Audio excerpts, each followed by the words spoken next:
Consciousness, State of Mind, and Thought by Alan Watts. Alan Watts was a philosopher who changed the way many people think about themselves and the world.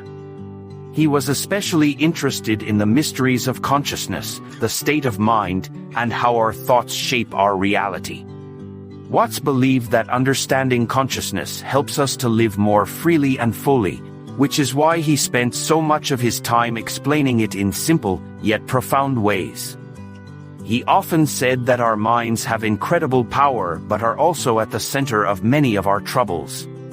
Let us explore how he looked at these aspects of the human experience.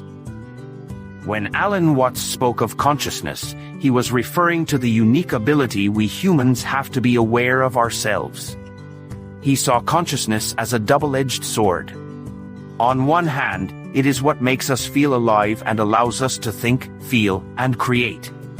On the other, this same awareness can lead to feelings of separation, anxiety, and even a sense of being overwhelmed by life.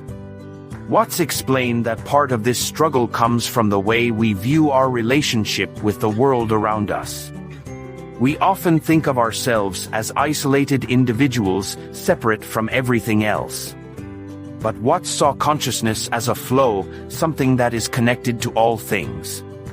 According to him, understanding this interconnected nature of consciousness could free us from the feeling of being alone or trapped within ourselves. One of Watts' essential ideas was that the mind is like water. It can be calm and reflective, showing us the world clearly, or it can be disturbed, making everything look chaotic and distorted. Our thoughts and emotions are what create ripples in this water, disturbing its natural calm. But when the mind is still, it is more in tune with the world around it. Watts pointed out that most of us rarely experience this kind of calm state of mind because our thoughts are constantly churning. We are often stuck in loops of worry, regret, and planning, which pull us out of the present moment. Watts was fascinated by the way thoughts influence our lives. He believed that thoughts are both wonderful and dangerous. They allow us to build societies, create art, and solve problems. But they can also lead us into traps of worry and fear. Watts often said that people take their thoughts too seriously. He would humorously suggest that, sometimes, we would be better off if we could laugh at our thoughts rather than letting them control us. To Watts, many of our struggles come from confusing thoughts with reality. Thoughts are just ideas, images in our minds, and they do not always represent what is actually happening. Realizing this can bring a huge sense of relief, as it allows us to take life more lightly. Watts encouraged people to explore their consciousness through practices like meditation. For him, meditation was not about emptying the mind or avoiding thoughts. Instead, it was about becoming aware of how our minds work and learning to observe thoughts without getting caught up in them. In this sense, Watts saw meditation as a tool for mental freedom.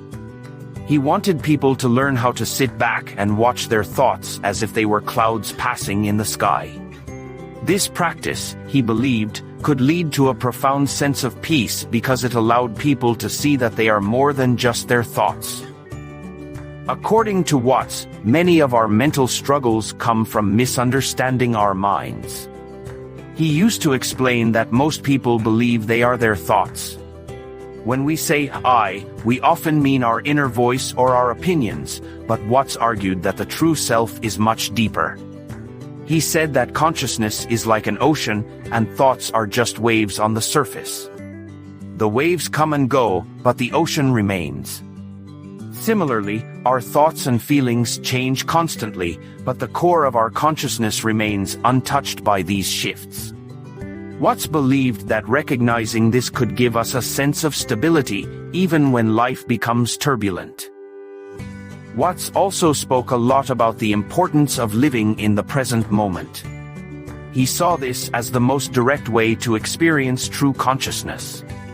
Many people are either caught up in their past or worry about the future. Watts explained that the present moment is all we ever really have. The past is a memory, and the future is just an idea. By focusing on the present, we can free ourselves from regrets and anxieties. Living in the present allows us to experience life as it truly is, rather than through the filter of our thoughts. This state of presence, he said, is when we feel most alive.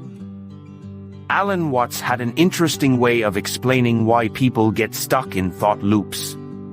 He suggested that the human mind is designed to think and problem solve, so it is always looking for something to focus on. This is useful for many things, but it can be exhausting if we never let our minds rest. Watts encouraged people to realize that they do not have to be thinking all the time. There is value in just being. When we allow ourselves to be without constantly analyzing, judging, or worrying, we can experience a form of mental relaxation that brings us closer to a natural state of consciousness.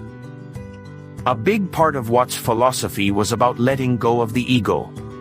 The ego is the part of us that wants control, security, and recognition. Watts described the ego as a small, fearful part of our consciousness that makes us feel separate from others and from the world.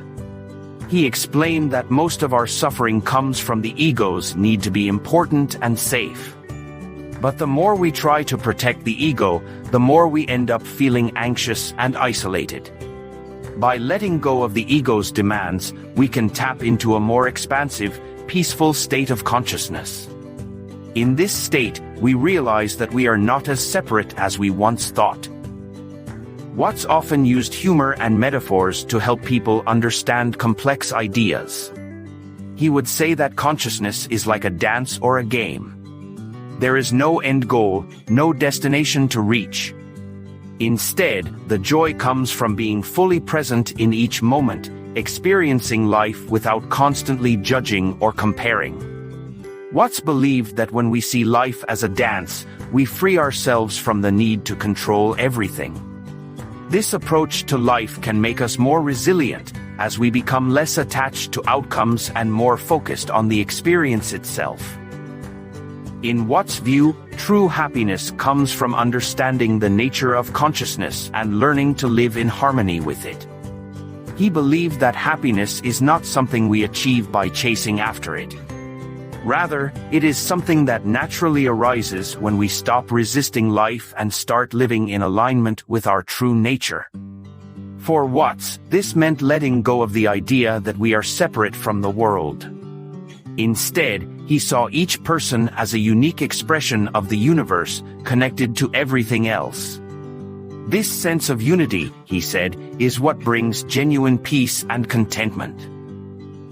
The power of Alan Watts' teachings lies in their simplicity. He encouraged people to explore their own minds, to question their assumptions, and to let go of anything that causes unnecessary suffering. By understanding consciousness, the nature of thought, and the state of mind, Watts believed we could live lives that are freer, happier, and more in tune with the world around us. If you enjoyed this exploration into Alan Watts' teachings on consciousness, state of mind, and thought, please remember to like, subscribe, and share with others who are interested in these profound topics. Thank you for watching and stay tuned for more.